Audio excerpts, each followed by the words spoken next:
Please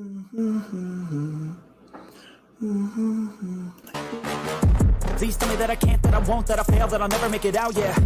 Please tell me all the bad, never good, fill my head full of every single doubt, yeah. Please say any negative thoughts, I pop off when I hear people say I cannot. I get off to the thought of proving everyone wrong, I won't stop to the top, so you better back off and get lost. I'ma stay loud, stay proud, never running out, never heading south. I'll be spreading out, call it word of mouth, can't put me down, I'll be getting loud. You can have it douse, not what I'm about, have your cloud, it be raining now. I keep making sound, go another round, I'm legend bound, can't stop me now. You don't wanna fuck with me, a slow burn like a disease. Just tell me that I can and I'll show you things that you couldn't believe. Just tell me that I can. Just tell me that I can. Just tell me that I can. Just tell me that I can.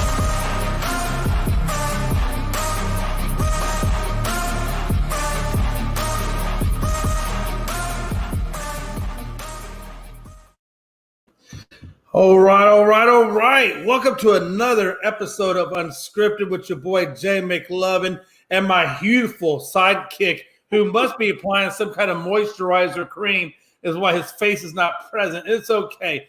Babyface Logan Landers. What's up, my brother? What's going on, Jay? Hope you're doing good, brother. We got a busy week coming up with Christmas and everything.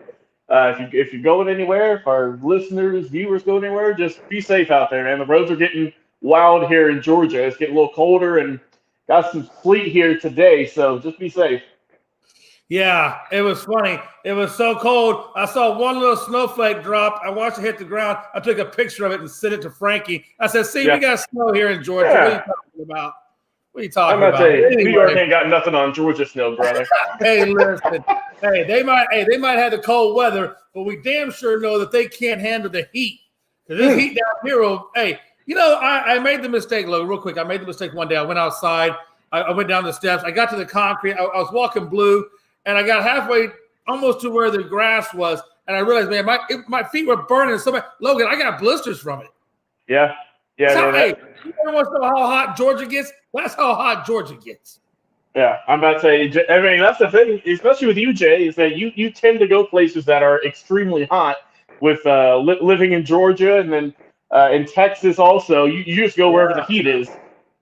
Yeah, no, hey, I'm serious, man. It's crazy. It's going to be weird, going from a pulled pork mentality to a brisket, back to my brisket roots, man. Yeah, but, you got to switch it up.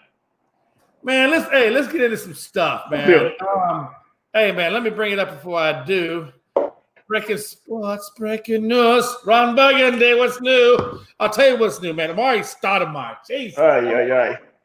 Amari Stoudemire was arrested for hitting his daughter.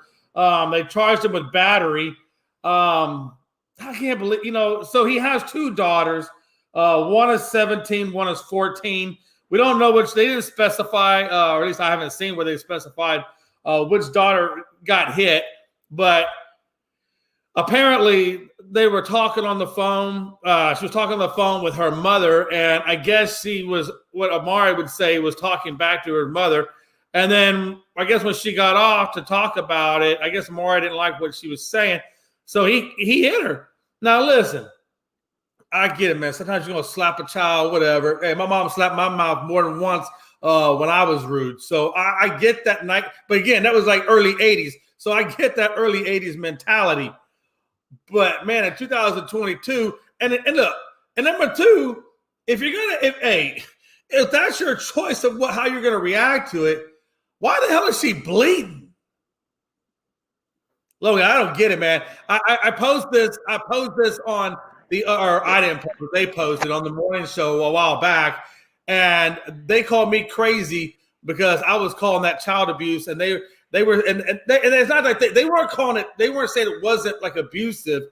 But I think what Pride was saying was, I'm bringing up Pride's name. Pride said, "Well, look, he slapped her. And I get it, man. Hey, that was a slap. But if you know the world says, hey, if you slap somebody, that's considered assault. Right. And you got to go. I said, it's lucky he didn't, So, I mean, and I want to clarify that Pride never said that it was abuse, or that he never said that, or he said that what happened is abusive, but he was also defending the fact that, hey, parents have the right to slap their kids if they're saying some disrespectful stuff. And I get that. I'd love to slap my child, but you know what? That's called abuse, or that's called a battery. So you have to be careful about what you condone, and that was the point I was making. But Amari, come on, man, you're drawing blood. What the hell? Logan? Yeah, and Jay, you know what the crazy part about that too is that he had just graduated earlier in the day from I believe from the University of Miami. He walked across the stage earlier that day, and just not even 24 hours later, he's in a jail cell. So you cross the stage right into a jail cell. How much better does that get, Logan? That it's and like I said, I mean, we don't know all the details. We just know that there was an altercation between him, one of the children. We don't know which age, and I'm assuming the mother as well. And I mean, Jay, like you said, times are definitely different from when you were growing up, when I was growing up, when Amari was growing up. And you just can't be doing that, man. You really can't, especially to draw blood as well. Yeah. I mean, that is severely crossing a line. And you just can't be doing that. It's shameful. And hopefully, he can go some counseling or do something. So this doesn't happen again, because that's just the lowest of low right there. You can't get much worse than that. Oh, absolutely. And hey, here's our boy Gonzo. What's up, my brother? Hey, how's it going, guys? Hey, we're doing well. I'm still recuperating from my Cowboys loss, so it is what it is. I mean, hey, can't win them all, right, Gonzo? Yeah, that's for sure. Hey, yeah, that's it. I'll tell you, that's the new head coach of the Colts right there. Hey, to catch you up to speed, man, we were talking about Amari. I know we talked about it on the morning show. I believe it was the other day. My biggest thing I was trying to make, Gonzo, I don't know how you felt about that whole conversation. My biggest thing I was saying was, back in the 80s, even into the 90s, if your daughter or son or whatever talked back to you, you could slap them. Hell, I had my face slapped more than once. But what I was trying to get them to understand was, we don't live in them time periods no more. We in 2022. And the minute you put your hand on somebody, hey, all it is one phone call, and away you go. But I don't know, man. What's your thoughts on it, man? What's your thoughts on Amari? I know we kind of talked about it, but is your thoughts still about the same? I haven't really done more research on it, but in my opinion, there's no reason you should ever strike a kid in the face. Right. That's just right. I mean, that's how it was back in our day, right? I mean, that's what mom and dad did. If dad saw you back talking your mom, well, there's probably a slap coming your way or something, maybe a belt or something, right? Yeah. I don't know. A belt to the ass is one thing, but when you might have broke your daughter's jaw, that's a totally different level. Oh yeah, no, I get it. You know what was really weird? No place for it. I remember back in the day, punishment used to be, hey, you got to go eat we went a full bar of soap, but you at least got to take a bite out of the soap. You want to take at least a bite out. I don't think you could do that these days. I think now they tend to frown upon making your child eat a little bit of dial. I guess dial's not a good thing. I don't know. What a time we live in. Real quick, hey, Justin Turner. No, go ahead. I'm sorry. Go ahead. Hey, no, go ahead. What were you gonna say? I was just gonna say I might look at it different too, because I'm older than a lot of the guys me and you're older than a lot of the guys that are on these shows, and I have a kid. I mean, my son's as old as a lot of the guys that we do shows with, and I couldn't imagine rearing back and almost or breaking my own kid's jaw. It just something about that. Yeah, I mean, and again, I mean, yeah, man, when you're bringing blood to the table, that's to me, it's just nuts. I mean, again, Amari, hey, you're going to have your day in court. You'll be able to explain your thing there, man. But, man, yeah. All right, let's talk real quick about Justin Turner, man. Gets a 2-year, $22 million deal with the Red Sox. I mean, honestly, how much more are these Dodgers going to let go of their players, man? I mean, this is just another guy to hop the fence, man. We saw Trey Turner not that long ago just signed with the Phillies, man. So I don't know, man. The guy is 38 too. I mean, he's not a spring chicken. He's 38. He's got a 278 average. They say that I guess they brought in JD Martinez to fill the role that Justin Turner is leaving.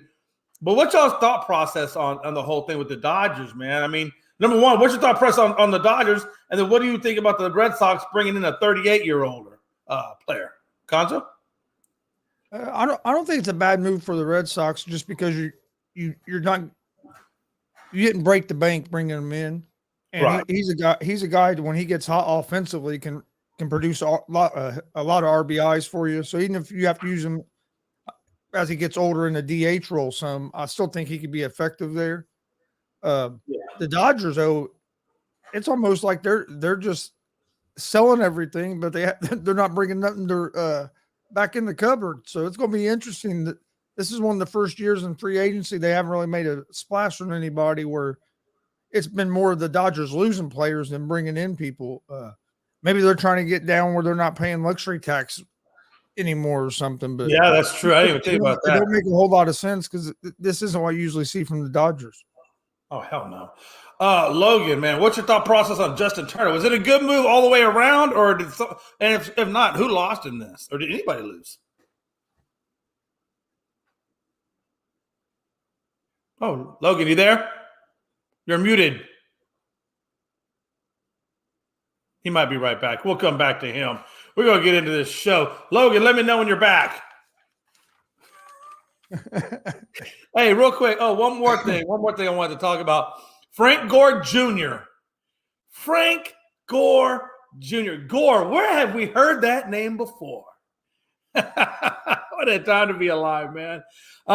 Hey, his son is right off the old block, right? I mean, hey, look, this guy broke the College Bowl rushing records for FBS.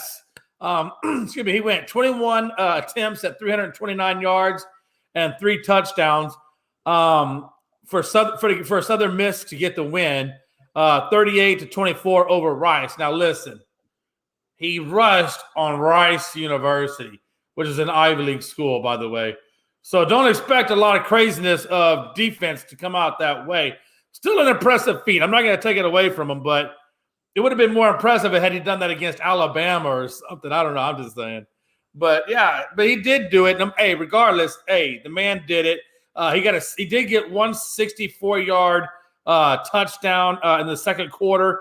The previous record was 317 yards, and he actually broke that. So, man, Frank Gore Jr., man, following in daddy's footsteps. What do you think about that, Gonzo? Man, to rush for over 300 and something yards on a team is pretty damn impressive. No matter how stout the team is, because I mean, you would think a high school team could keep somebody from running for one guy from getting 300 yards. But I'll tell you what, I've watched quite a bit of Frank Gore Jr. and I like what I see out of him. I think he'll find a way, or he'll find a home somewhere in the NFL and could have a productive career. I'm not going to say it's going to be as productive as his dad was, because I mean, his dad ranks top 10 in most categories. He was one of the few running backs that actually was able to sustain a high level for a long number of years. You know, I mean, he ran out of good. Oh yeah, no doubt about it. I mean, hey, let's be honest. The only way he's gonna catch his daddy is if he runs like 2,000 yards every season, or he plays 30 years. I mean, whatever comes first. Yeah, his dad was a different mold. You didn't see running backs that played that long and could still be productive. Yeah, that was nuts to me, the fact that he played for as long as he did. Logan, you still there? Are you back? He might be gone. If you're here, you're muted, but I don't think he's here. I think he's doing something in the background. No big deal. All right, man. Hey, we're going to jump right into NFL news, and we're going to start talking some football, ladies and gentlemen. Let's get into some football, damn it. That's what they said last week. We're going to get into some football, man. First, I want to talk about lots of close games. Lots and lots and lots of close. How many wild games do we see? Well, there was the Cowboys that threw. I don't know if you saw that game, Gonzo, or not. Or I didn't get to watch it because it wasn't televised here. But I did see on one of the replays where the last play of the game in overtime, Dak threw the ball. It went through the receiver's hands. It went out of the receiver's hands and landed in the Jacksonville Jaguars' hands. And, of course, he took it in for a score. But, man, what a crazy way to end the game. Did you catch that one at all? I don't know if you caught the highlights on it or anything like that, but it was crazy. Yeah, I saw some of the highlights and stuff. I didn't get to see much of I didn't watch much of the game. But yes, I saw that highlight you're talking about. If I remember right, weren't the Cowboys up by like 17 or something like that? No, they were up 21-7 going into the third quarter. And we saw a lot of big comebacks this weekend. Like I think there was 3 comebacks over 17 points, and that was the first time in forever. One of them had to be my Colts that was up 33-0 and ended up losing. I still don't know how that happens. I think you could deliberately. You could take a team, give them a 33-point lead going into the second half, and you could deliberately try to lose the game. And I don't know if you lose that game. That's how bad of a collapse the Colts had. It was just. Oh, it was. I mean, you know what though, man? Hey, like I said earlier, man, and I think a lot of people realize, man, Minnesota's offense is just fine. It's their defense that just kills them every damn time. They have a hard time stopping the run, and their secondary is just crazy. I mean, I think that's where you burn them is in that secondary.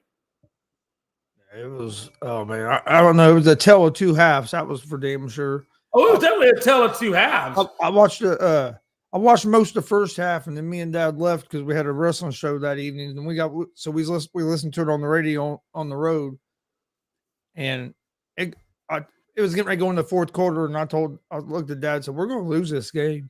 I mean, it was just the whole second half. I don't know. It don't make no sense how a team can play that good in the first half and then look that bad in the second half. Hey, listen. I come from a long line. You see it all the time. That's what's the second halves. Huh? Hey, I'm just saying, Cowboys come from a long line of great first halves. And then sometimes we come off a long line of crappy first halves and then stellar second halves. For example, last year when we played the 49ers, horrible first half, came back to the second half, but just ran out of time, literally ran out of time and just couldn't get it done. But so, yeah, man, look, it happens. It happens all the time, man. I mean, I know it happens all the time. But Atlanta in the Super Bowl, right? Yeah, it happens all the time, but it makes no sense. You know what I mean? Man, I don't know if it's a lack of energy, a lack of play calling, or just flat out cruise control. We got it made, and all of a sudden you realize, you don't have it made. Nope, you're fucked. I mean, yeah, man. I mean, look, But there was a lot of that Dallas game just hurt me, man. That Dallas game hurt my heart, man. There was a lot of good games though this weekend. Besides, you did have the collapse by the Colts, the Dallas collapse, but I mean, a lot of close games. Even the Monday night game last night wasn't terrible. The Monday night game was crazy. Before we go to that, I got to go back real quick. Jacksonville now is half a game out of first, bro. Yeah, and Tennessee's on a 4-game losing streak. All I know is don't be surprised if Jacksonville sneaks into the playoffs. I'm just saying, man. Don't be surprised if they sneak into the playoffs. God, what a time to be alive, man. Yeah, and then we talked about the Monday night. No, what was that? I think the Jacksonville has a good chance of sneaking in. I think the Chargers have a real good chance of. Getting in the playoffs. I think the Chargers are in right now. Yeah, they're in right now. They play the Colts Monday night. No, but I think they're currently in the wild card right now. Yeah, I think they are currently now. They've got Because their way back. New England lost. Yeah, New England lost and Chargers won. So in essence, they basically swapped spots. How about that game? What the hell was Jacoby Myers Yeah, thinking? man. Hey, I wish Logan was here, man. I would roast Logan so hard right now. I would roast him so hard. Hey, it was a valiant effort. I wouldn't roast Logan. I'm sorry, excuse me. I would roast Frankie. I'm sorry, Logan. Calm down. I would roast Frankie so hard, but Frankie ain't coming on this one because he knows, hey, Jay gonna be unmerciful. I don't know. Look, did you see the look on Bill Belichick's face as they were tossing his ball backwards and forwards? And all you're thinking is like, dude, just take a knee. Go into overtime. It's okay. They were playing like they were losing the game. They weren't playing like it was a tie game. And I told Dad. And I think that's what makes you feel so bad for the Patriots is they're trying to win the game, and all you're thinking of is, bro, just take a damn knee. They showed that replay because I forget what game we was watching. I think we had it on the Charger game. And then they showed the replay of how that game ended because I was keeping track of it. And I said, well, the Raiders won. And they showed that replay. I told Dad, I said, that dude's going to be lucky to have a job Monday morning. Right. Well, real quick, let's talk about this Lions and Jets real fast. Because that was Wilson's first game back. And now that Mike White's on the injury list, they didn't come away with the win. They actually came away with the loss. But, I thought Wilson looked pretty good. He threw for 317, 2 touchdowns and a pick. I really thought the special teams hurt them when they gave up that touchdown. And I also thought that I felt like the Jets O-line gave up a lot when they allowed those 4 sacks. So, yeah, man, I wonder, the Jets are now tied, I believe, with New England. I wonder if Wilson's job is truly in jeopardy, or do you think when Mike White comes back that they slide Mike White back into the starting role? I don't know. The way Wilson's playing, I can see them maybe sticking with Wilson. I know Salah said the whole time that he planned on having Wilson back as the starter, even when he demoted him all the way down and not even suiting up. It's weird to me why a lot of the media, it seems like when you listen to guys on the radio and TV, how these guys love to hate on Wilson. I mean, he didn't play that bad of a game Sunday.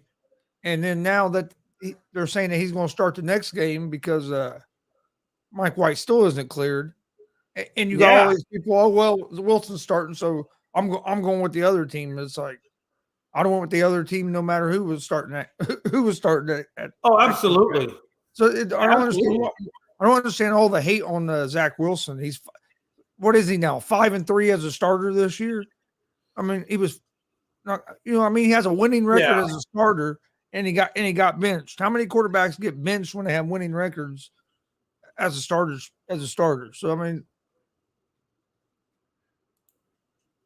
no, I get it. And again, I think a lot of people get bad raps, right? Kirk Cousins is still getting a bad rap, but Kirk Cousins, he came away with the win. I know the Colts came in there, but he came away with the win. Now, Kirk Cousins, he deserves some of the flack that he gets, but I still think Kirk Cousins, he can take you to the Super Bowl.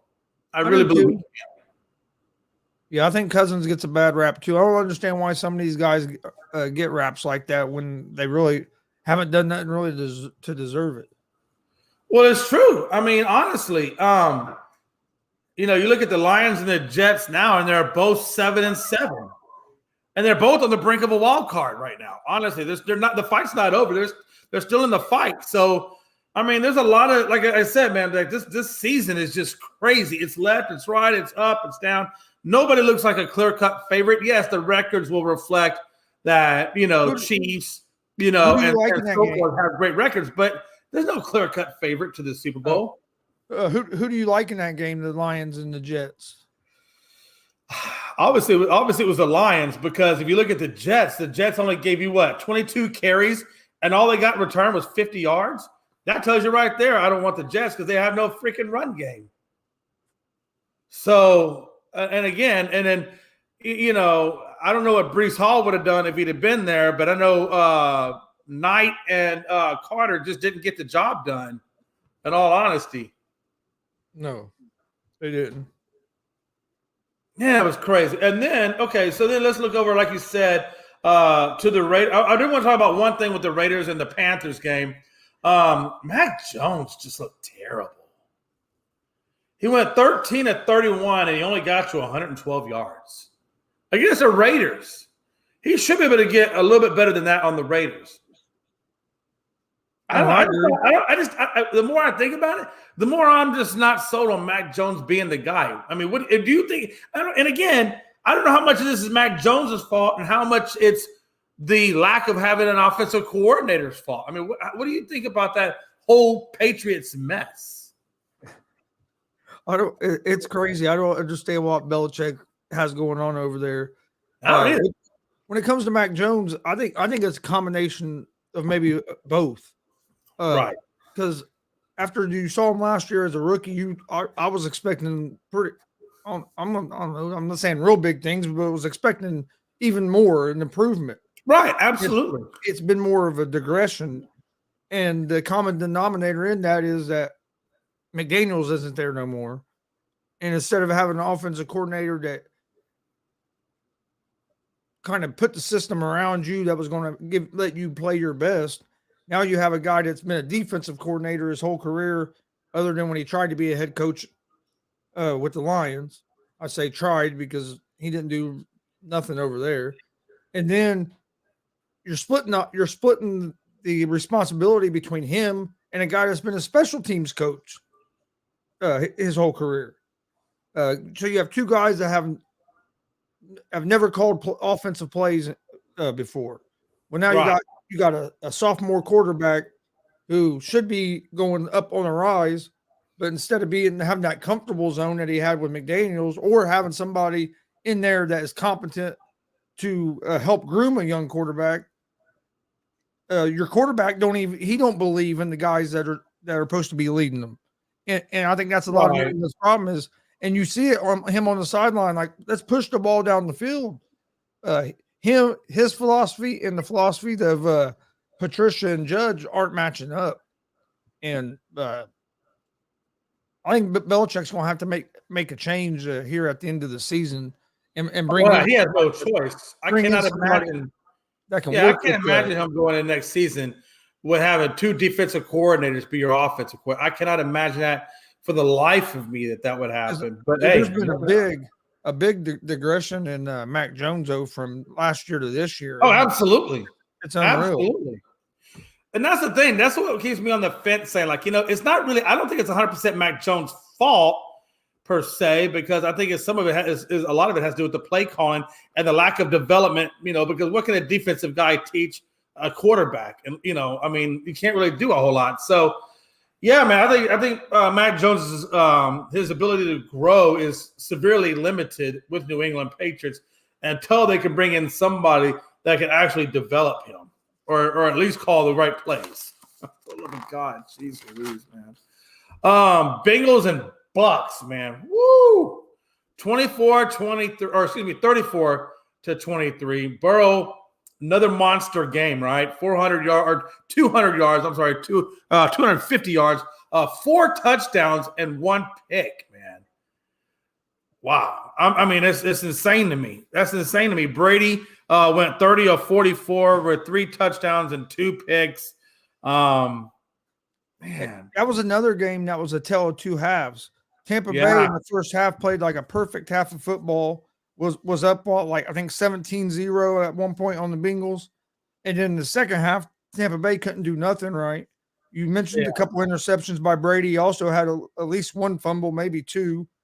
It was a tale of two halves. Tampa Bay looked like the team that a lot of people thought Tampa Bay would look like in that first half of the game, but then they went back to Tampa Bay of 2022 for the second half of the game. And the Bengals got that was the thing, right? There's only so much you can do, man. I mean, it's hard to keep coming from behind all the time. I mean, there's a few teams that did it, but that's not necessarily always the norm. No, not the norm at all. What a crazy time we live in. And then you roll over. Excuse me. Well, before we go there, what does that mean now when you got the Bucks and the Panthers when you got the Bucks and the Panthers basically fighting for their playoff lives. I mean, do you think the Bucks get in? Do you think the Panthers get in? Who comes out of that division? Because I don't think that's a clear-cut division at all. What's crazy is the Saints are still in play. Jeez Louise, man. How does that even come to fruition that we're talking about the Saints in the playoffs right now? I mean, that to me is crazy. And then you have both. You had. I was saying the Panthers was the team I thought, but then the Panthers went and didn't look good really at all against the Steelers and lost that game. And they got lucky because Tampa Bay lost as well. I'm going to say Tampa just because of Tom Brady. It's hard to bet against Brady, but like I said, even the Saints are back in play to try to win that division. So who knows what's going to happen? You know what's interesting? The only thing that helped the Bucks out is the fact that Carolina lost as well. Had Carolina won that game, there would have been a tie for first, honestly. Or it probably would have came down to conference. But either way, you're looking at the same record, and then you go again. I mean, at this point, who do you have more faith in to win? I got more faith almost in Carolina than I do in Tom Brady and the Bucks, which is crazy considering the run game and the receivers and so forth that Tampa has. No, I know it's. I don't understand what the disconnect with Tampa has been this year. Yeah, I don't either. I don't know if it's that offensive line. Well, look. Are you telling me that Brady doesn't do well? Are you telling me that they missed? But are you telling me that they missed Bruce Arians that much? I mean, that's the main difference. It's what it seems. Well, but I do think that O-line. I still think the O-line is what's given. Yeah, they've had some injuries at O-line, but I mean, if you look at personnel wise, you don't have Gronkowski, but Arians isn't there no more, and even the defense don't look like it did last year. And I'm not really big on Tom Bowles being a head coach, but it is what it is. But I think if I was going to put a head coach, I probably would have gave it to Byron Leftwich before I put Todd Bowles over there, to be honest with you. But it is what it is. I mean, can't go bad. But yeah, man, that's crazy. So now you got Tennessee versus San Diego. And of course, Tennessee, correct me if I'm wrong, did they get the win on that one? Was it 17-14 Tennessee, or did San Diego get that one? Chargers won. Okay. I didn't get the score on that game. I thought it was Tennessee, but I didn't realize. Yeah, Chargers, I know. So I guess I know that San Diego got 14. What did Tennessee? Was it 14-12? Is that what the final score was? No, it was 17-14 Chargers. Chargers kicked Okay. Well, Chargers kicked the field goal as time was running out to win the game. Okay. And like I said, I didn't get to see that game. Did you watch that game? Because I heard Herbert, I looked at his stat lines, and it doesn't look like he did very well. I mean, he went, 28, 42, 313, and 2 picks. So it looks like Herbert has some issues. Again, I didn't see it. Did you catch any of that game at all? I was, shit. Melanie had me working all damn week, man. I couldn't catch any of these damn games. Yeah, I watched some of the game. A couple of the picks were off deflections. I'll tell you what, Herbert made some throws in that game where it's like, man,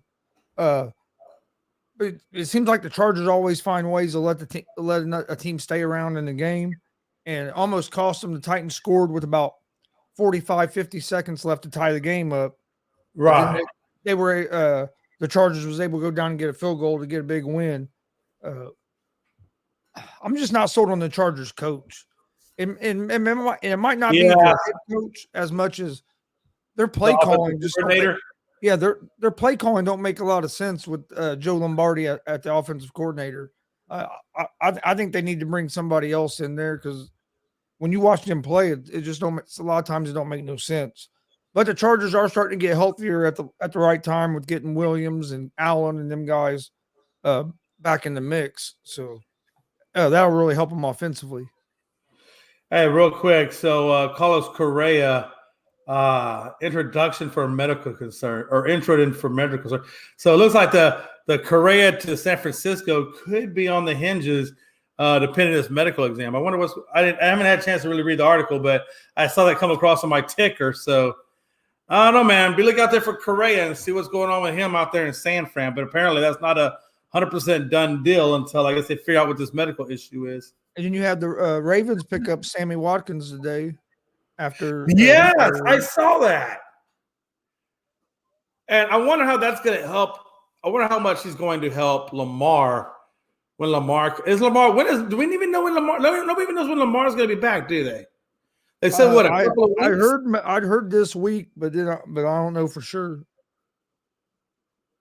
Yeah, so then you got Huntley running the ball. So I mean, it's good. I mean, Sammy Watkins, he can catch the ball. He can. He's a mid-level guy. Probably not going to cost you too much. I think it was a good pickup for them because of some of the injuries they've had at wide receiver position. Yes, absolutely. So I think it was a good move for them to at least to add who you could to try to make a push here at the end. But if they don't have Lamar Jackson on the field, they're not going anywhere fast. Oh hell no. No, I trust me. After the last game that we saw, he wasn't really against the Browns. I say they should. I mean, they had issues there. I know. I think isn't J.K. Dobbins? He's back. He's healthy, right? He's back, and he's been running the ball well. Yeah. So real quick, we're gonna talk real quick. Giants and Commanders, and then I want to get into that Monday night game too. Giants and Commanders, man. Hey, that was a big one. That was huge because since I believe that since the Giants won that game over the Commanders, I think it allows the Commanders to stay in. I think it allows them to stay in the rankings or I think in the wild card spot. I don't think that got taken over because I know they were on the brink of Seattle possibly stepping back into that role. Let me look at that real quick. Let's see here. Let me go to the playoffs. I'll tell you what, man. The referees were terrible in that game. That was clearly a pass in the end zone at the end of that game on a pass that could have tied that game up. Or, would have been a 2-point conversion away from tying that game up. But referees were and referees have been bad all season. Is it just me, or does it seems like the referees? No, they've been bad all season. There's been stood out. They've stood out more this year than any other year in a while. Oh no, it's been rough, and I'm really surprised they haven't used their replay more. But yeah, it's been pretty rough. So just so you're tracking, Detroit and Seattle are both 7-7. Yeah. Now Seattle does own the tie over Detroit. So, but anyway, hey, Detroit, Seattle, they're only a half game out.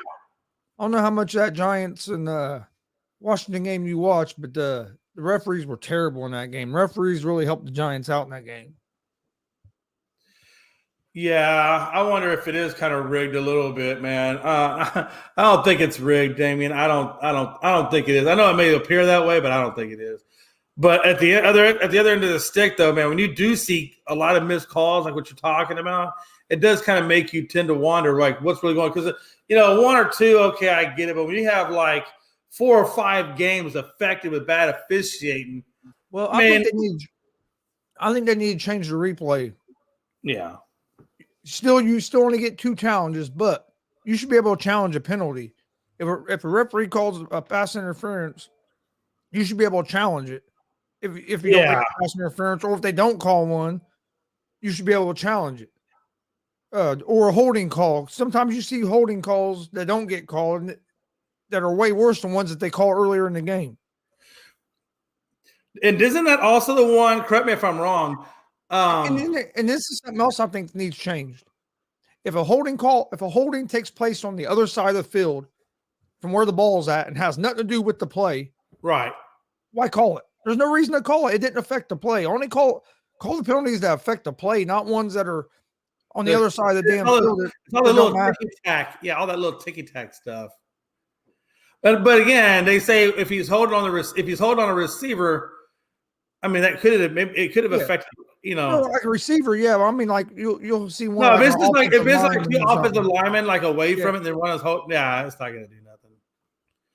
But again, hey, Heineke, man, he got off to a rough start, man. He did have some fumbles in there, and that goal line thing, man, with Thibodeau. Come on, man, you got to protect the ball better when you're on the goal line. Washington's thinking about maybe going back to Carson Wentz. I don't know, man. If they want to go back to Carson Wentz, whatever, they're certainly paying Carson Wentz more than what they're paying Heineke. I think it's a horse apiece. honestly. I don't think Wentz is better than Heineke at that spot, or Heineke is better than Wentz. I think you're going to get the same result no matter which quarterback is in there, to be honest with you. I think they look better when Heineke's in there myself. Yeah, well, I'm not gonna. I'm not gonna argue that either. I mean, at the same time, I mean, I'm not definitely. Not that either one of them are like world beaters, but I think the offense looks a little more lively when Heineke's in there. Well, that's true. They do. Now, here's the deal, man. So then we roll into Green Bay versus the Rams, like we talked about, and obviously, you know how close that game was. That obviously the Rams didn't get the win, but what light do you think it puts on Baker Mayfield and Sean McVay's eyes after this? So you got the win, you get to almost win, but you lose to the Packers, and you know the Packers aren't exactly playing their best football. What is it now? What do you think Sean McVay is going to think now of Baker? Any less, any more, or status quo? I think it probably stays about the same because I mean they were playing in a game where it was like 10 degrees outside, so you got to battle that mental aspect of it. Baker didn't play terrible. Yeah, he had a couple. I know at least one interception, and he had one that was basically because his arm got hit as he was throwing. Right. But the main thing with the Rams was their defense couldn't stop the run. Yeah. Dillon for Green Bay was killing them until he got hurt, and then Aaron Jones kept it going when Dillon got hurt, and then you had Aaron Rodgers make some big throws in some key spots, and they were able to get by the Rams. But I don't think it really changes much for McVay looking at Baker, and I don't think it should change much of like the outside perception of Baker. He didn't play terrible. He played well enough to give him a chance to win, but it just the defense couldn't hold up enough. And then there in offense, they couldn't make some big plays when they needed to.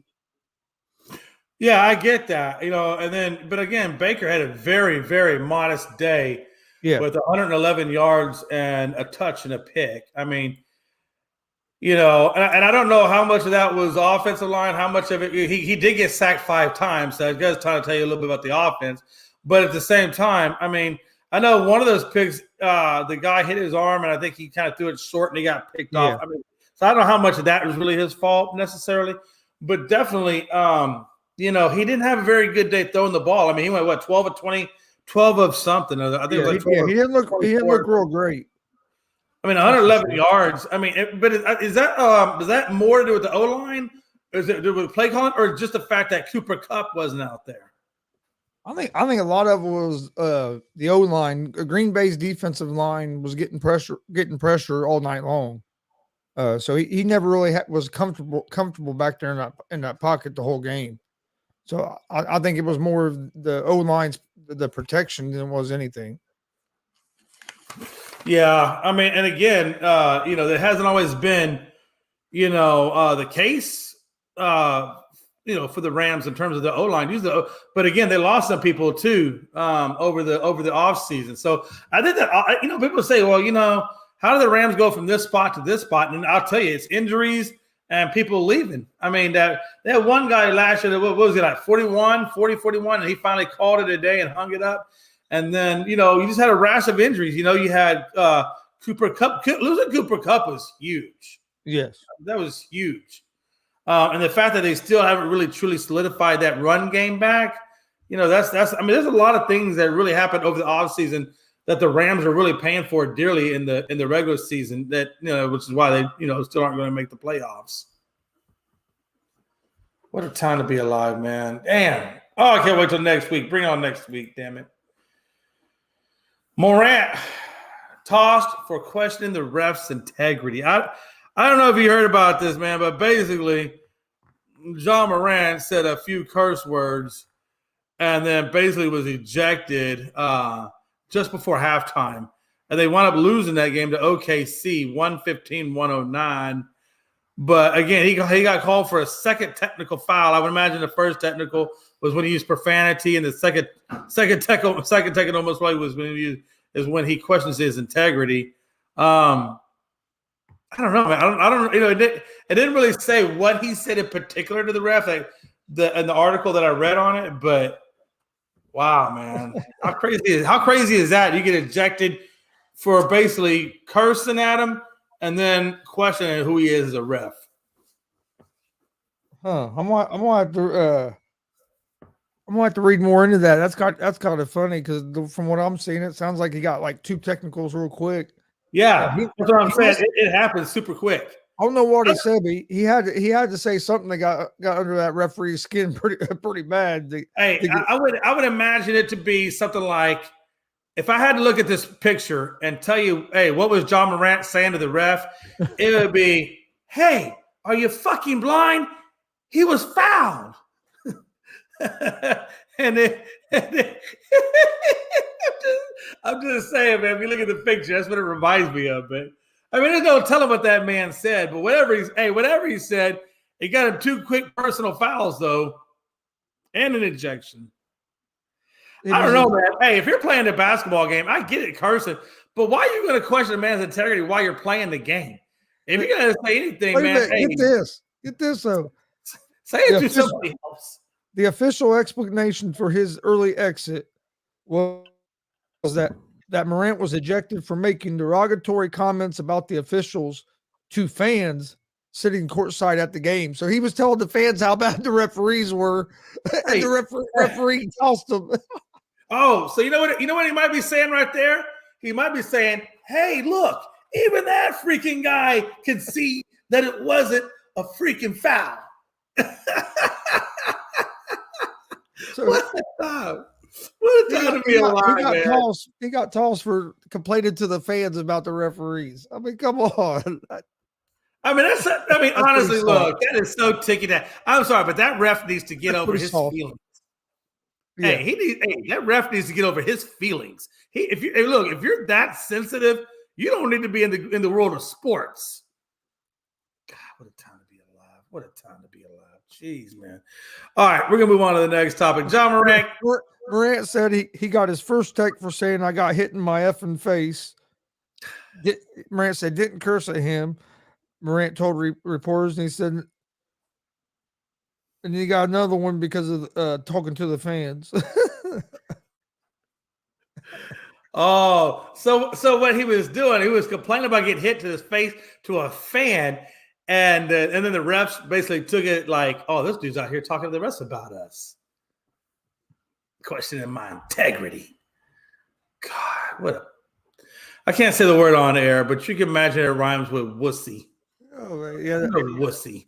That referee needs to get out. That referee needs to get out of his feelings.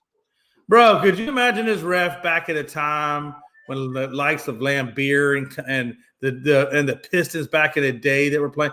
Bro, his feelings would have been hurt probably every night. And Michael Jordan and all them. Jordan probably would have been crying every night. Jordan would have made this dude piss himself. Oh, dude. Seriously, man. I'm just saying, man. Come on. Get a life. Boxing top 12 list, pound for pound. Gonzo, you're the residential boxing expert. I have my list, but I want you to read off your list, and then I'm going to look at my list and see where my guys fall in on your list as if I did a good job or a shitty job. So give me what your 12 best fighters are, pound for pound. I don't have a list. Again, this is current present day, not like all time, but just present day boxers, pound for pound. Who's your best? I'll be honest with you, I don't have a list, but I think Tyson Fury is the best heavyweight right now, pound for pound. I'm really looking forward to seeing him fight Usyk to unify the titles and be the maybe the first undisputed champion since Lennox Lewis. There's a guy I like watching that Shakur Stevenson fight. I don't know if he's on. I really like him. Trying to think some of the other young guys that I've been watching. What about Errol Spence? He's like 28-0, and he's got I think he's got what, IBF, WBA, and WBC welterweights. I mean, he's looking pretty legit. Yeah, Spence Jr.'s tough. Read your list off. So, okay, so I put Tyson Fury number 1 just because Tyson hasn't lost, and I've seen a couple of his fights, and that dude is just like Logan always says. excuse me, I think you said it too. As big as he is and as fast as he is, it's incredible that he can move around and do the things that he does, but still has the power behind the punch to knock some of these guys down. It's just it's incredible. Yeah. So I do have Fury at number 1. At number 2, I did put Errol Spence there at 28-0. I thought he did pretty well. And then at number 3, I put, and I know I'm going to say his name wrong, Inove. Is it Inove? Inove? I'm not sure.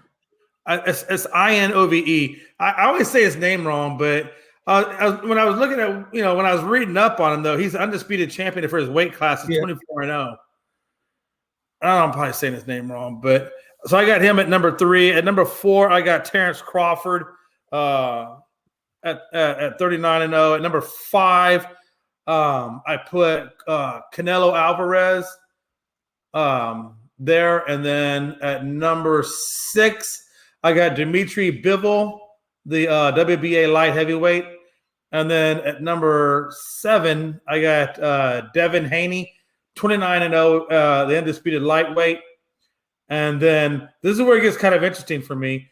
I do have Josh Taylor, the WBO lightweight champ as well.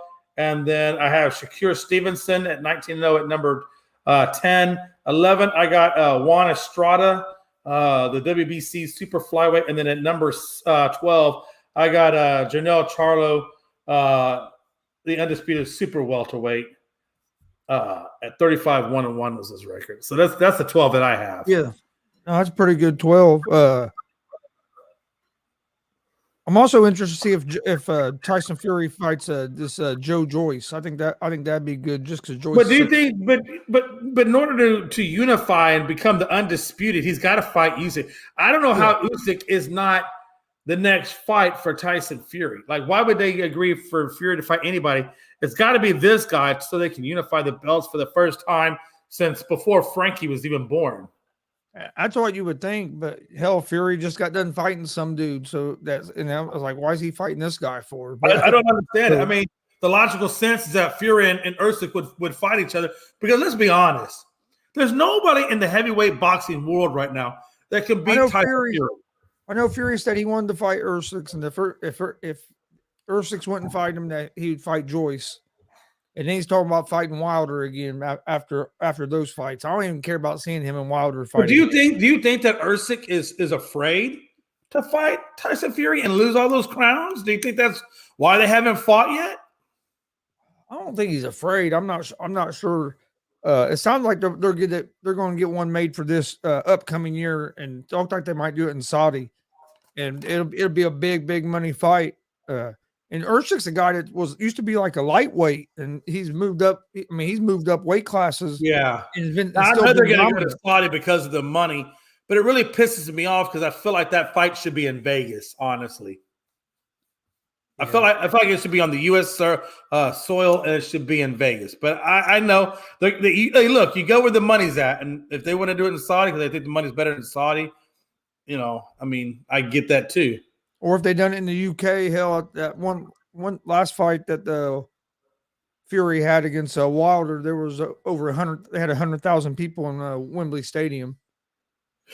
I can see it. And let me ask you this: and do you think they put it like in a place like Saudi Arabia because number one, probably the Saudis will pay more to have the fight there, and then number two, how many people around the world are going to ever make their way over to Saudi to go see that fight? So you get basically all of Europe and you get all of the U.S. And I guess what I'm saying is if they go to Saudi, I wonder if it's going to drive up if they do it so it drives up the pay-per-view because they know that people just can't up and go to Saudi Arabia for crying out loud.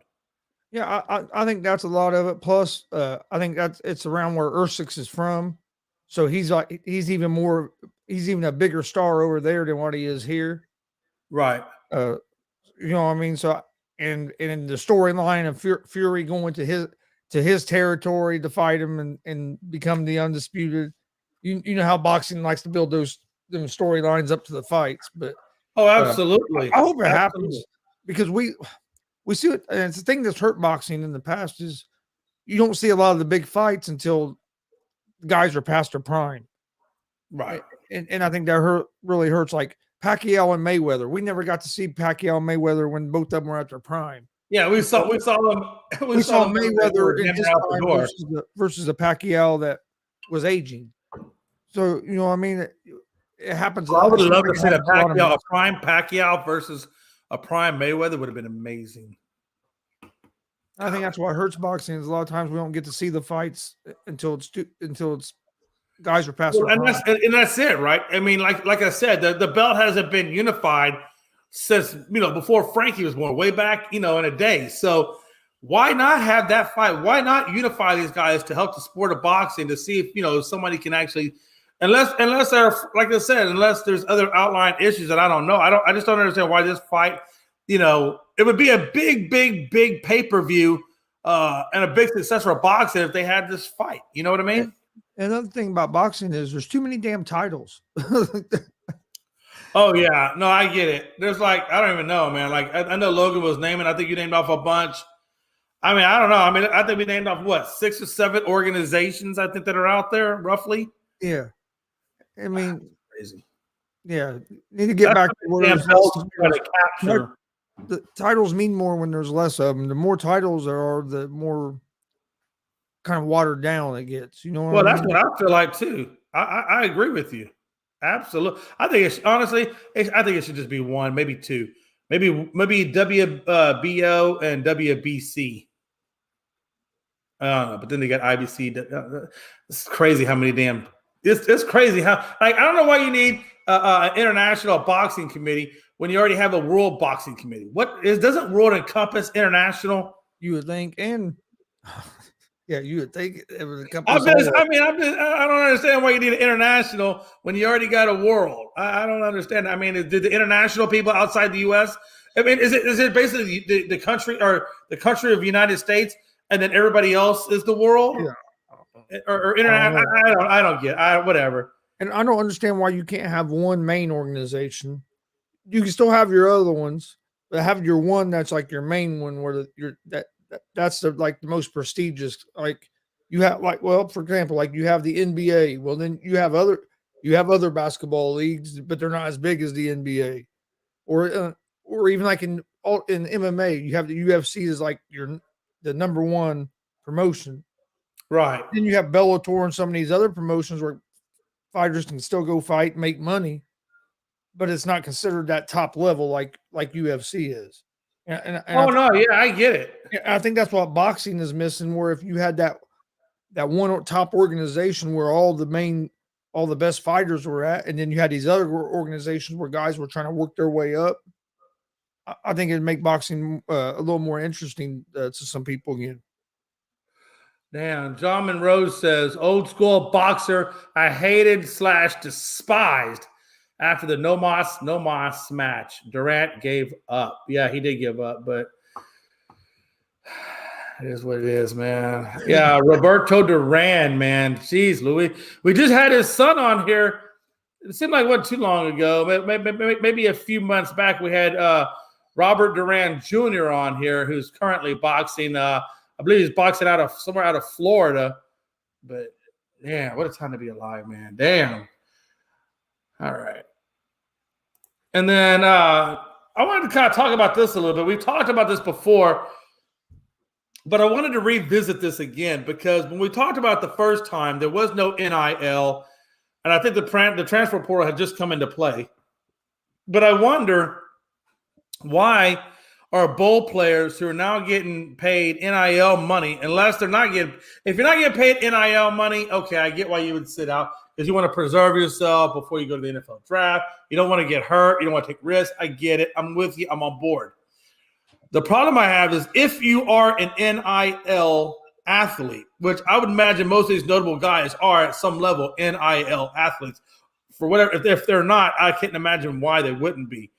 But again, if you're getting paid NIL money, then if I'm your endorser, I would expect you to be playing in a bowl game because I'm paying you for endorsements and I'm paying you for all these things. You know what I mean? Let me get into the names that I thought were notable, and then Gonzo, I want to get your thoughts and opinions on these athletes that are probably getting paid NIL money, does it change your mindset on if they should or should not play in bowl games? Quarterback Malik Cunningham, Louisville, Will Levis, Kentucky, Anthony Richardson, Florida, and Miles Murphy out of Clemson. He's an edge rusher. Beyond Robinson, the running back from Texas. Joey Porter, Penn State. BJ Ujulani, I hope I say his name right. LSU edge rusher. Josh Downs, wide receiver for UNC. Jalen Hyatt, wide receiver out of Tennessee. And then that's all the ones that's all the notable ones I saw that I wrote down. But again, what do you think about this, man? I don't like that the players sit out of these bowl games. I've always been one of the guys where if you're playing, I mean, to me, you're letting your teammates down. It's a team game.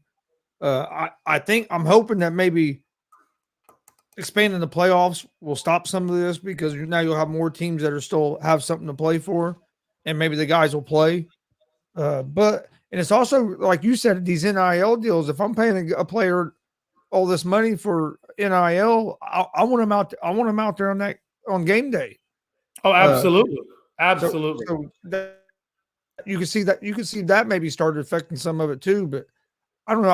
I've just never been a big fan of sitting out these games. I mean, to me, you're part of the team. If the team has a game, you should be playing with your team. Yeah, no doubt, and that's what I'm saying. I think number one, when the ball players sit out, I think the fans, that want to pay their money because they want to come out and see, all their favorite players or whatever, and then they find out they're not playing in the bowl games. Again, I think it destroys the students who go to the university. It takes away from their pride in their university because their top players aren't out there playing. So then it's going to affect their bowl game. Can they win their bowl game? I got a big thing with that, man. And I think overall it really hurts the game of college football when your best players or some of your best players, are sitting out these bowl games, which is what everybody from the day you step in and start watching this team on game one, practice one, if you go to their, because a lot of these colleges will have fan appreciation day. You can go meet the players. And so you get, you buy into all the hoopla of it. And then you watch your favorite players sit out the bowl game, and you're like, well, what the hell? Yep. I don't know. For me, it leaves a bad taste in my mouth. Again, if you're not making NIL money, and you plan to go in the NFL draft, I do have compassion for that. I would say, okay, look, I get it, man. You're not getting paid by the college. You're not getting paid by NIL. You are getting a free scholarship, but let's be honest.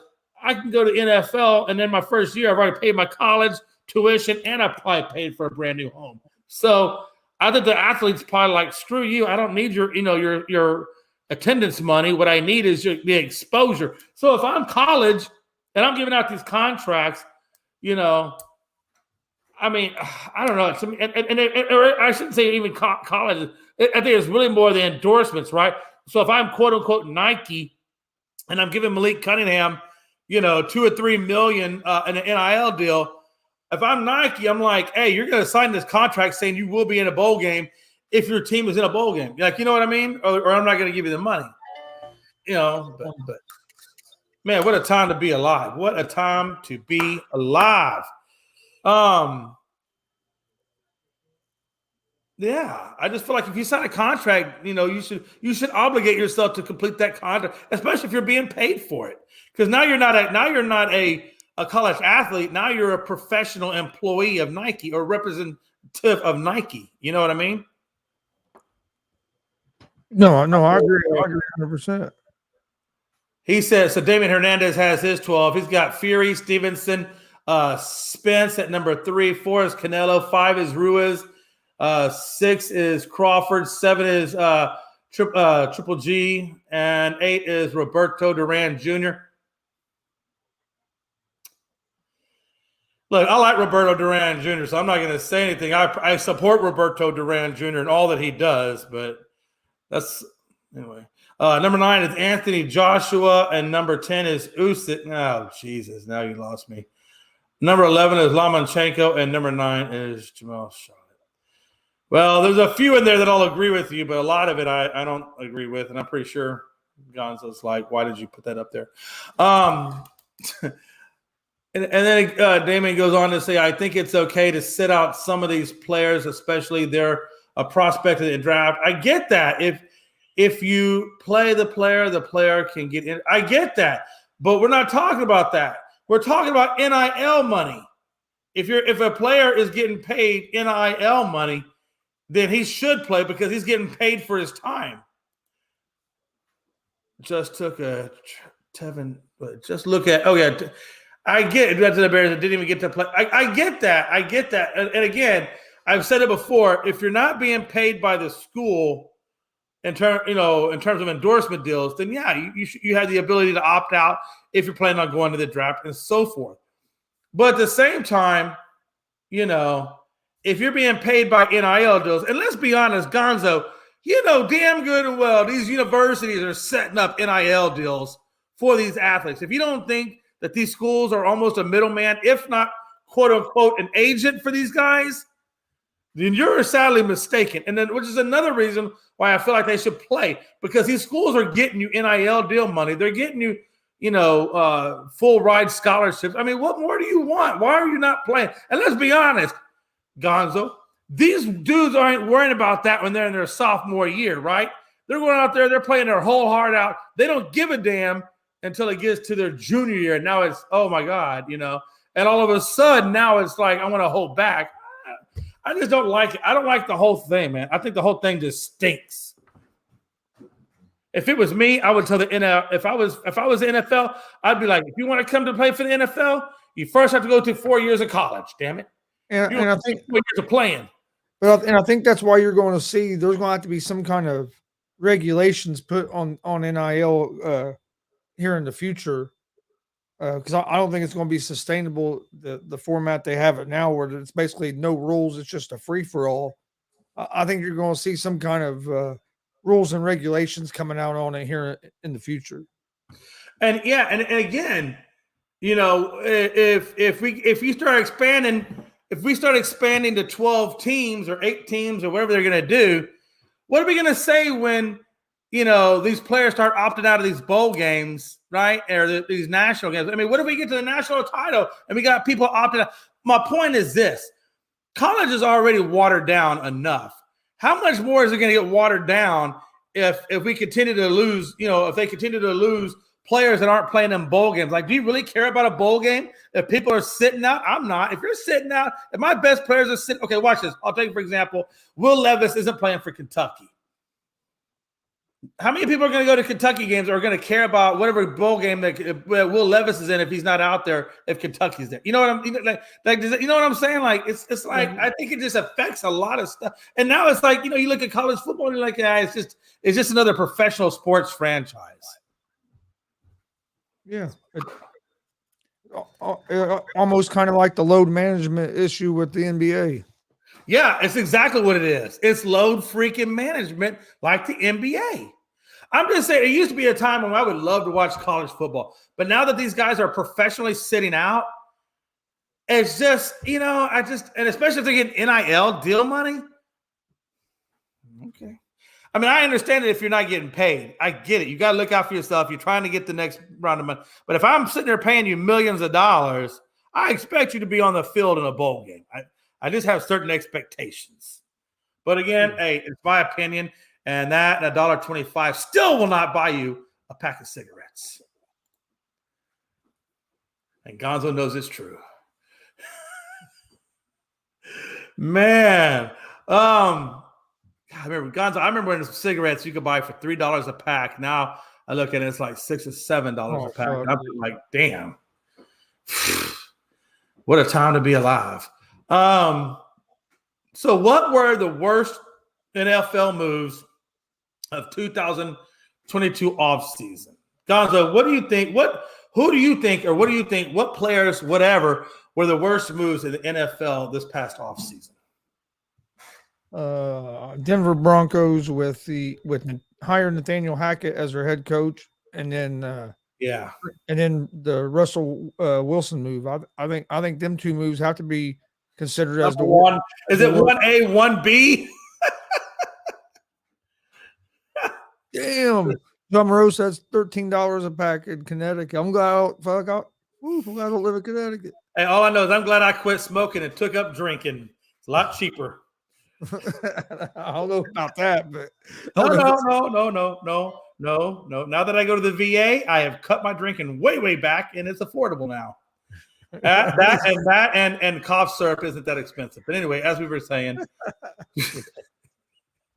I'm kidding. I don't drink cough syrup. Okay, I don't. So they're like, when I first started smoking, the cigarettes I smoked were like $3 something a pack. Now they're up to like $7 a pack.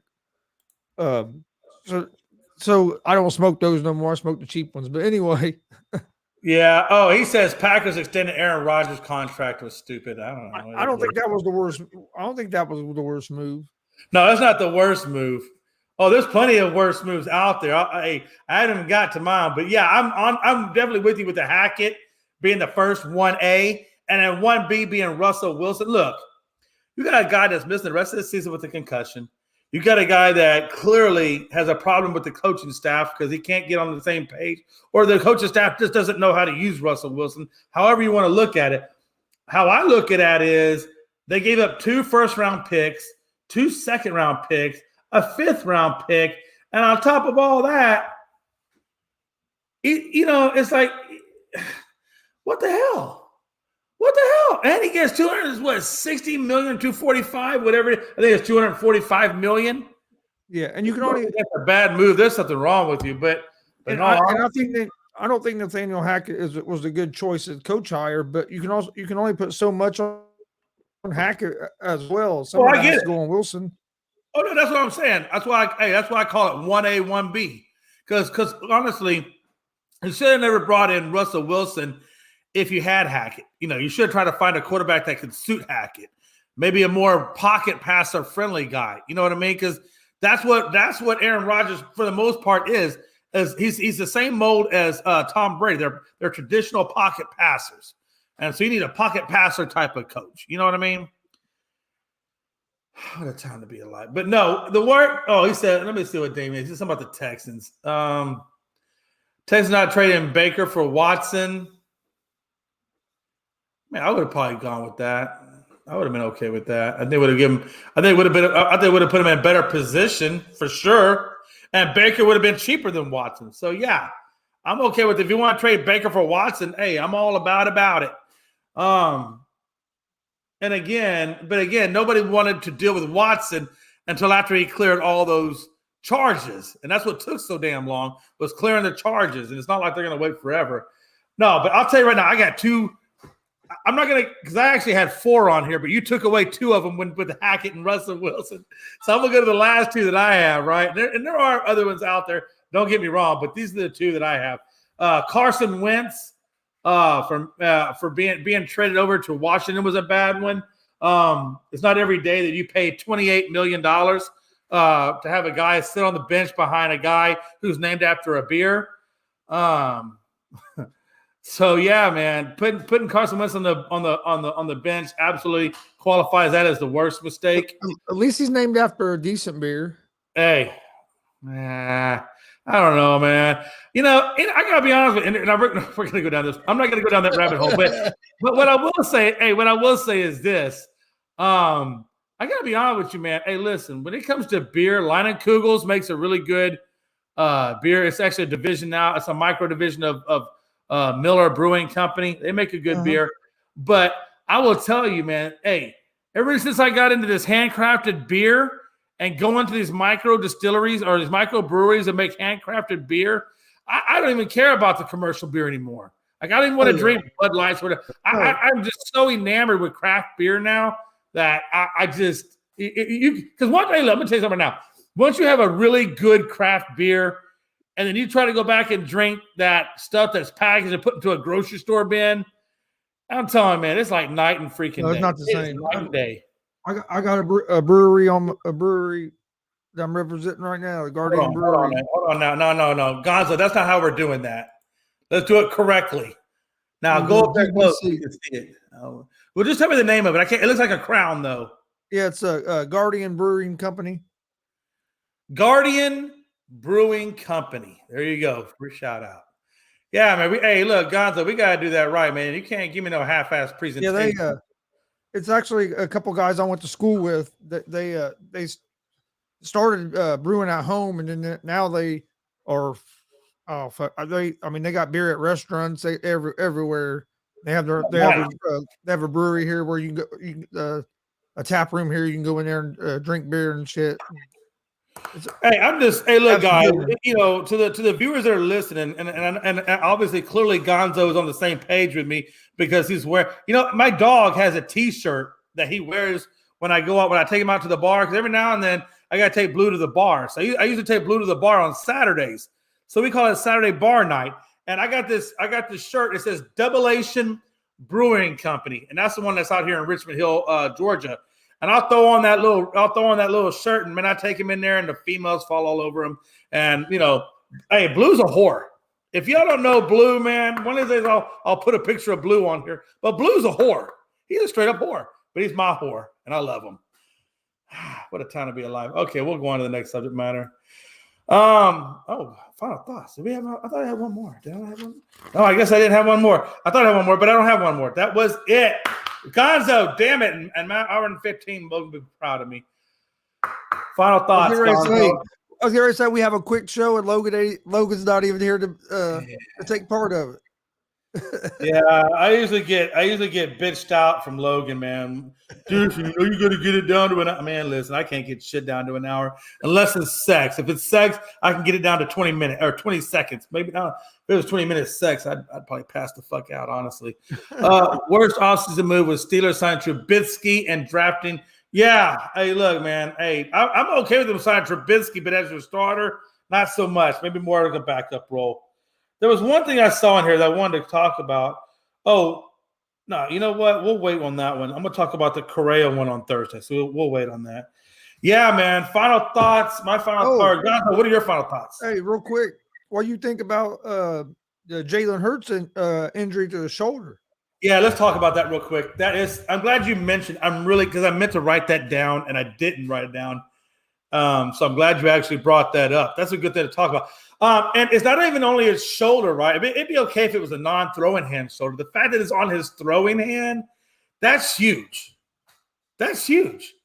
And I don't like it. I don't like it at all. Because I'm telling you right now, Gonzo, listen, I know for a fact when the Cowboys play on Christmas Eve, I want a full Eagles squad.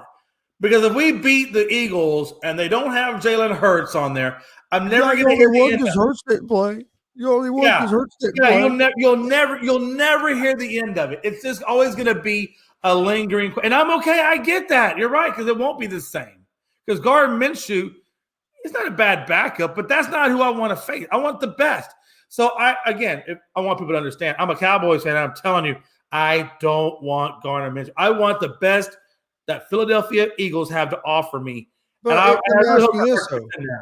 let me ask you this: if you're the Eagles, do you even play him in this game? Hell no. No, I don't. No, I don't.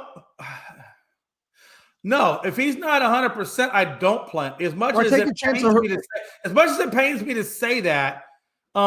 If I'm the Philadelphia Eagles fan, okay, I'm gonna take my Dallas Cowboys hat off. Let me put my Cowboys hat over here, because I'm telling you right now. You ask me that question, I'm gonna speak like a fan, like a Cowboy, because I want the best. I'll be honest with you. I understand that, but I mean, as an Eagle, say if you were the Eagles coach, I get it. I took my Cowboy hat off. Okay, no, if I'm an Eagles fan or even Eagles staff, I'm not putting him out there. As a matter of fact, I think I don't play him again until the game right before the playoffs. And the only reason I play him in one game, or I should say the last game before the playoffs, is I want him to get back out there and just get his chemistry. And I want some game time conditioning, and I want to make sure that their timing and everything else is on point. And the only way you can do that or see how you're doing is through real game situations. So I think he needs to play the last game and then go into the playoffs. Otherwise, I think you're going to play your best player no matter what. I mean, if he comes back in the playoffs, well, then he comes back in the playoffs. But hopefully he'll be ready by that last game, just so he can get a little bit of preparation work in before you go that direction. But yeah, I agree. I don't see the reason to take the risk in this game. Yeah, I don't either. No. If I'm and let me be honest, I'm the most. Cowboy fans are very. I love Cowboys fans. I do. I love them all. They're just so dedicated to the cause. But they're also. I do get it where, and I used to be delusional too. I used to be like one of those delusional. But there's sometimes you have to take the delusional glasses off at some point and realize, hey, look, this is what your team really is. It doesn't mean that you're not a fan, because you can be a fan of a team, but realize your team sucks ass. I mean, you can. And right now, the Cowboys, they don't suck, but I don't think we're Super Bowl caliber yet. And I only say that because I feel like if you're Super Bowl caliber, we wouldn't be going to overtime with the Jags. If we were Super Bowl caliber, we're not going to wait to the last second to come back on the Texans. Now, it doesn't mean that, but again, my opinion means nothing, because, honestly, the Chiefs lost to the Colts, and the Chiefs are going to be in the playoffs, and they're probably going to do quite well. Hell, they may even make it to the Super Bowl. You never know. But I don't know, man. I don't know. But let me ask you this, man. How far do you think the Cowboys go this season? Like, do we get the first round, second round? Do we get to the conference at least? See, I think they're good enough that when they play at their level, that they could get to the NFC Championship game. But then but the thing is, though, Jay, that's what's been crazy about this season. Every team has stumbled and looked like a team that isn't a Super Bowl caliber. There's not one team you could say that has just dominated the whole season. Yeah, the Eagles have only been beat once, but look they've had some struggles. Almost lost to the Colts. Hell, the Bears gave them a good game last week. So, right. You know what I mean? So the Bills have had struggles. The Chiefs, like you said, have had struggles. So there hasn't been that one team that's been dominant. I think that's what's going to be crazy about the playoffs this year is there's a handful of teams that legitimately have a chance to make the Super Bowl, where in some years you pretty much already know who's probably going to be in the Super Bowl. I feel like this year it's a little more wide open. Yeah. I mean, and again, I agree. And I think me and you both have said it all season long that this season is, you can make projections of who you think will be in the Super Bowl, but quite honestly, we don't know. It's just too left, right, up, and down. Well, this, I'm a big fan of the 49ers in the NFC, but I have some questions about them now because you have a rookie quarterback that's going to be leading you into the playoffs. How's he going to? He's looked good so far, but how's he going to perform when that pressure starts getting more? You know what I mean? Yeah, I agree with that too. I mean, honestly, and you're not going to know until you get under fire, right? Once you get it baptismal, they always call it baptismal under fire. Now, Joe Burrow did pretty good, but again, a lot of people have said, and I understand that number one, Joe Burrow is a better athlete. Number two, he has been around the organization for a couple of years before he actually got his first full season in. And we saw what happened when he got his first full season. He went all the way to the top. How far Purdy goes, I don't know. Sky's the limit. I'm not going to say nothing negative on him. And Burrow has the ability this year of maybe getting his team back there. You know what? I think he does. Beagles are starting to play good ball. I'm serious, man. Hey, if you look at last year, he went to the same situation last year. Yep. And they wound up in the damn playoffs. And then they wound up in the Super Bowl. I mean, I'm just saying, hey, who's to say? I do. I think Purdy, you know what? That's a crazy thing, though, Gonzo. I think Purdy gives him a better chance. I can't believe you put that up there. I know. But I don't know. I kind of agree with it, though. I do, man. I do. Look, you know, I'm not a Jimmy G fan. I am not a Jimmy G fan. I'm not. I can't say I trust Purdy more than Jimmy G. Not yet. Hey, Jimmy G. And again, the 49ers win. Hey, listen. You're also taking the advice of a guy that when the wife gets in bed and she's naked, I pre-ejaculate before I ever make it to the bed, and I have to apologize. So take that for a grain of salt. Bengals look really, really. They do look good, man. I'm telling you. The only thing that I always worry about with the Bengals is the running game. Mixon did not really produce in that Super Bowl like he should have produced, I felt like. You know what I'm saying? And that's the only thing that worries me about is, can Mixon really be the running back for that team in the playoffs, not regular season, but playoffs. I think sometimes they get away from the running game a little too much. And that's true. And it kind of happens when you got T. Higgins and freaking Jamar Chase on your team. I'm just saying. I mean, you're talking about two highly talented, and then you got who's the other guy? Is it Njoku? No, you got Tyler Boyd on that team as well. It's Boyd, thank you. It's not Boyd. That's that. Thank you for this. Tyler Boyd. That's the one I was forgetting, but I knew who. But in my mind, I knew I was trying to say. So you got Boyd, Higgins, and Jamar Chase. I mean, when you got three wide receivers like that, all I can think of, and you got Burrow and you got Mixon. I don't know, man. Show on turf. Rams of 2000 and whatever that won the Super Bowl with Kirk Cousins.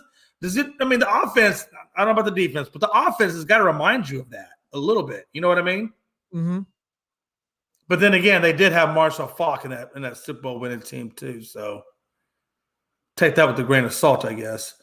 But no, man, I feel like this year is going to give great things. I think it's going to give great things. What scares me is how the NFC East is going to build going forward. And what I mean by that is the NFC East used to be really, really shitty, and they called us the NFC least. And I'm saying I don't see the Dallas Cowboys ever dipping down. I don't see that happen. I don't see the Eagles at this point really dipping down. And I see Dable and the Giants, and I see the Redskins, the Commanders. I see the bottom two teams that are going to build back up. And I think the NFC East is going to be called the NFC Beast at some point if they keep developing in the way in which they're developing. Would you agree with that or disagree with that? No, I agree. Why you think he didn't produce? You think it's the people that are opening the holes for him? Yeah, I think that offensive line is they brought in Lyle Collins from the Cowboys and put him on the offensive line, and I think he's doing well. I haven't heard anything bad about it, but I still do think that the Cincinnati offensive line is still the issue. And if I'm Cincinnati and I'm drafting, when I'm drafting this first round, I'm probably going to draft O-lineman, just straight O-lineman to rebuild that offensive line, to be honest with you. Because I do think that the offensive line is still a sore spot on that team. Their defense is fine. Their running game is fine. Everything is fine. It's just that O-line still needs a little bit of love, tender love and care. And if I'm them, look, if you look at the first part of this draft, and Gonzo, we need to do a draft show one of these days and talk about the draft. Matter of fact, that might be – when is the draft? What day is the draft on? Is next year? Is that right? What is it? What is a draft month? Is it usually like March or April or it's like April maybe? I think it's like April, right? I think so. I'm gonna tell you right now, this show we'll do an actual draft. I don't know if we're gonna do a draft. We may do a draft. We're either gonna do a draft or we're gonna talk about players that we think are gonna go to certain teams. I think it's gonna be a draft. I think March is gonna be a draft conference. It's the end of April. It's the end of April. Okay, so we're going to do it in March. Because by the time March comes around, we're going to know who all declared for the draft, who didn't declare for the draft, so forth and so forth. So come March, put it on the calendars. Unscripted is going to do a draft day show. That's all we're going to do. We're going to have opening remarks, and then we're going to go right into a draft. And we're going to do 1 through 32, who we think is going to go where. That's what we're going to do in March. So stay tuned for that. We got that coming up. Yeah, 27th to the 29th of April. So imagine this. The week of the 20th, I don't know what that is, but whatever week the 20th falls on, either that Tuesday or Thursday, we are going to do an unscripted draft party, and we're going to talk about who we have at each position, and we're going to ask for commenters, hey, who do you think? This is what us panelists think should go at position 1. Who do y'all have at position 1? And then we're just going to compare notes. That's all that show's going to be. It's just going to be a big draft day show. And maybe a little March Madness the day after. What a time to be alive, man. Gonzo, hey, I know you're ready to get out of here and go relax and take a chill pill. And Well, just do whatever Gonzo does in his spare time. But final thoughts, brother. Eat tacos and watch sports. God, I know. I love tacos, man. There's nothing better than a good taco. Or barbecue. Really, tacos or barbecue. God, Jesus Christ. Or good Tex-Mex. Jesus, some good Tex-Mex would be badass too. Jesus. Guys, I'm bringing your butt down. Look, I've told you once, I'm gonna tell you again. I'm coming up to Indiana. I'm gonna kidnap you and your pops. We're gonna go down south. We're gonna have a barbecue. We're gonna podcast our asses off. It's gonna be amazing. It's gonna be a great time. But yeah, final thoughts. You got anything you want to promote or get off your chest or whatever it is you want to do? Final thoughts. Right now, I'm watching a little bit of college basketball, watching IU play Elon. I don't understand why some of these bigger schools play these. Yeah, I know. I don't understand either. Speaking of which, one last question.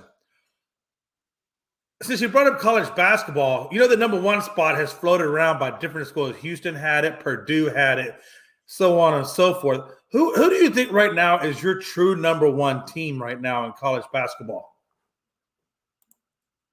Man, I would probably go with Houston as of right now. But man, there's a lot of teams that have the ability to be up there. It's going to be I think March Madness is going to be fun this year.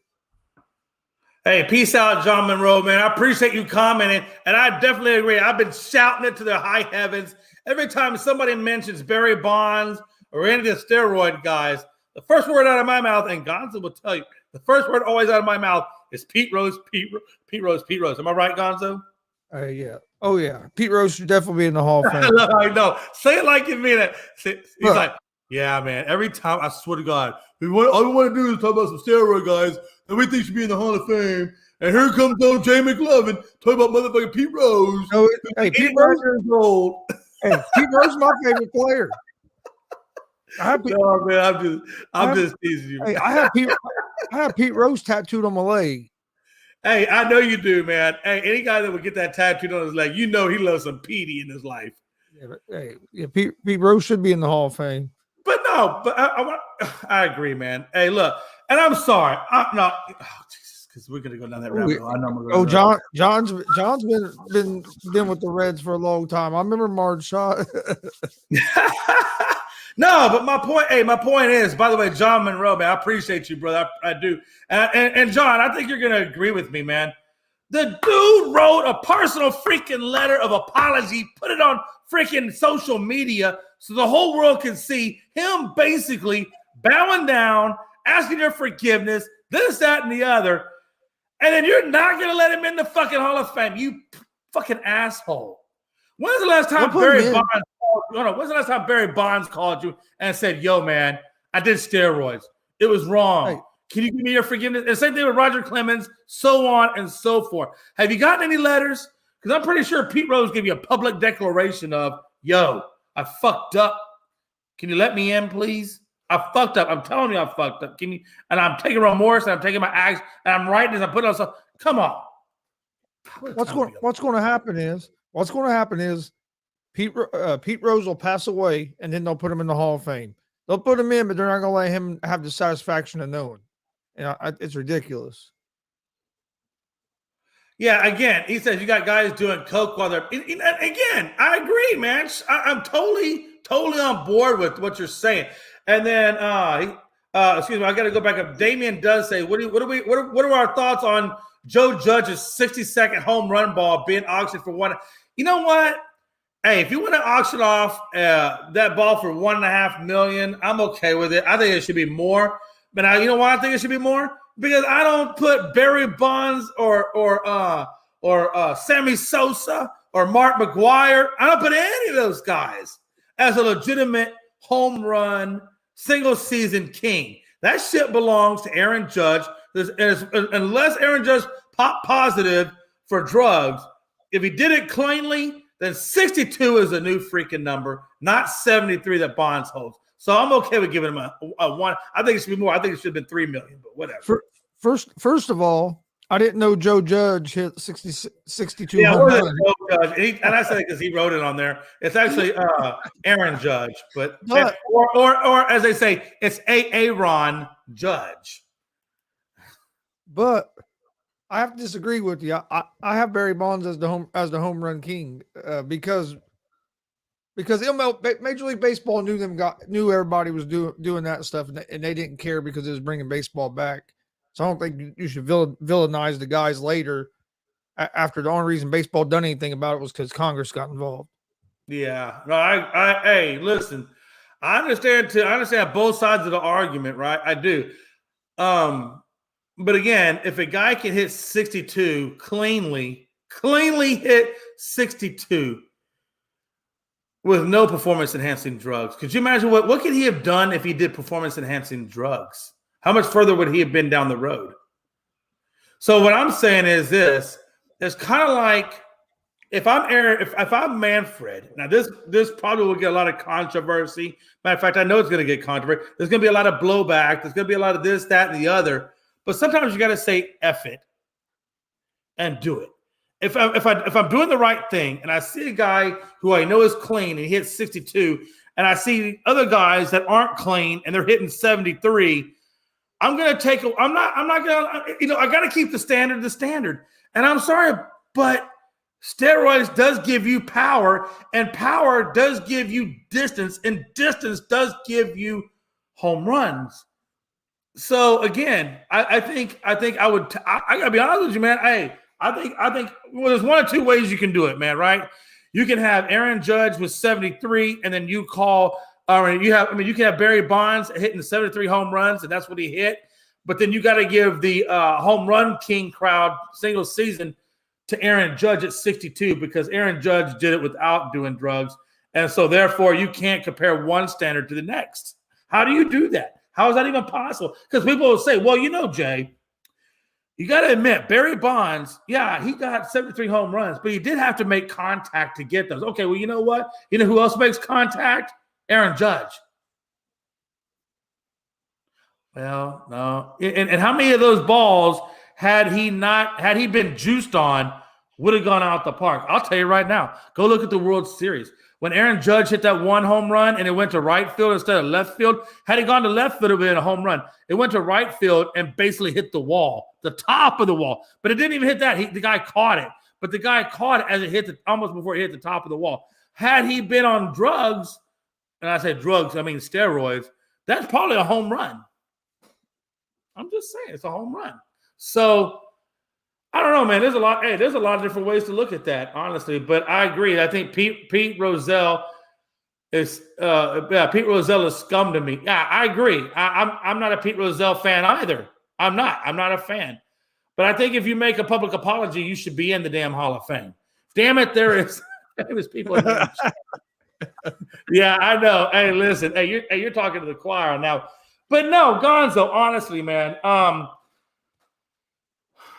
There's many ways to cheat the game of baseball, right? We've been cheating the baseball game for years. I would have sold that number 62 baseball. It was the fan. Yeah, if I was the fan, I would have sold it too. Trust me. You know what I could do with $1.5 million? Watch this, Gonzo. Watch this. You ready for it? If I won $1.5 million, I would firstly pay off my house, first of all. Then I would pay off an RV. Gonzo. Then you know what I would do with the rest of it? I would wrap around. I would go up north. I'm not going to do Logan because Logan's going to be a millionaire anyway. You've seen Logan's on radio now. It won't be long before he's on ESPN making $30 million. Okay, I promise Logan's going places. What's your thoughts on the Suns being so? We'll get to that in just one second. But what I'm going to do is I'm going to go up north. I'm going to snag Frankie and them babies and that beautiful wife, and I'm going to throw them in the RV.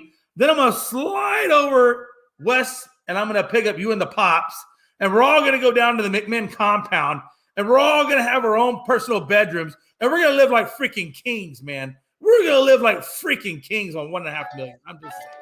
That's what I would do.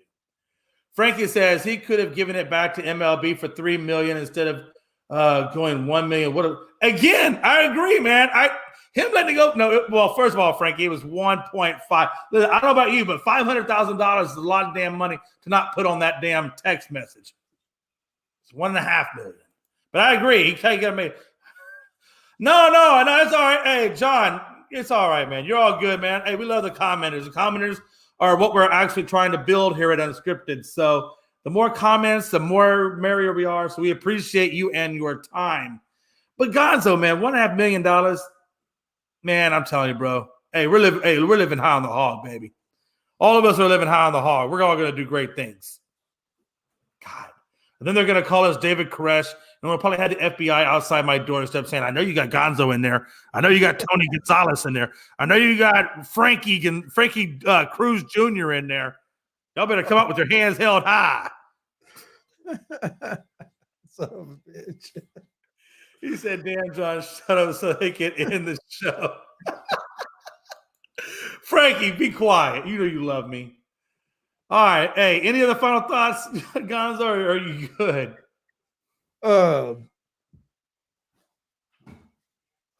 No, I'm good. I was gonna say Merry Christmas to everybody, but we'll have a show Thursday, so I'll wait till Thursday for that. So yeah. Oh, so that was my final thought too. So, excuse me, I apologize.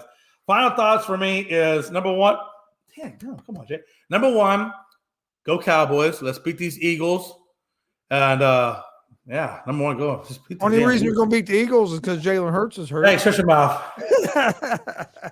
Hey, look, I already made that disclaimer. Okay, we all know what's up. We have to go there. But I appreciate you for stepping on my heart. I do. Thank you. But no, yeah. Listen, like Gonzo said, like I said, we're gonna have a show Thursday, like we always do, and then we're gonna take off the weekend because, well, it's Christmas, and frankly, we just want to do Christmas-like things. So yeah, we will be off Saturday. We'll be back on Monday, ready and willing and able to do the afternoon show with the Afternoon Blitz crew.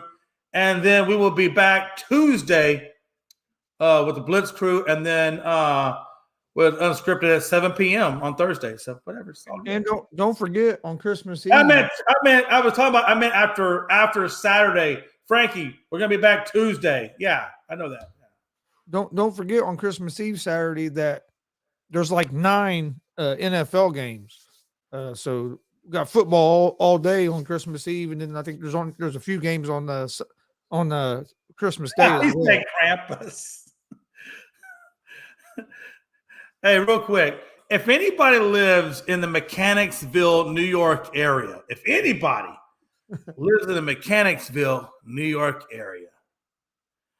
I will personally send you a bottle of Jack Daniels. No, we're going to do better than that. We're going to send you a bottle of Gentleman Jack. This is how much I want this to happen. I will send whoever does this, and by the way, if you do it, I need proof.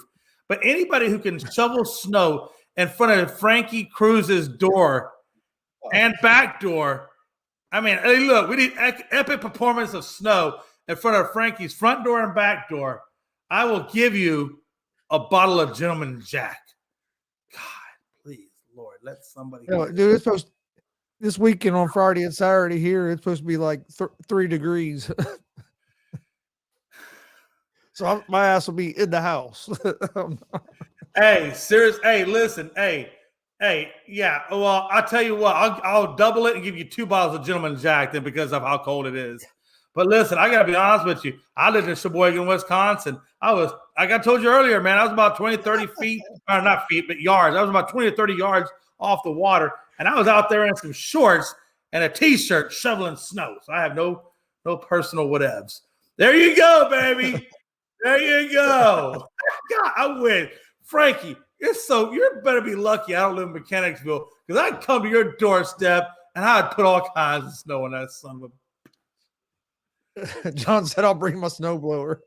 Hell yeah. John, listen. I need you to go to this address with your snowblower.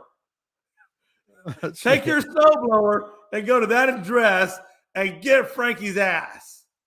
God.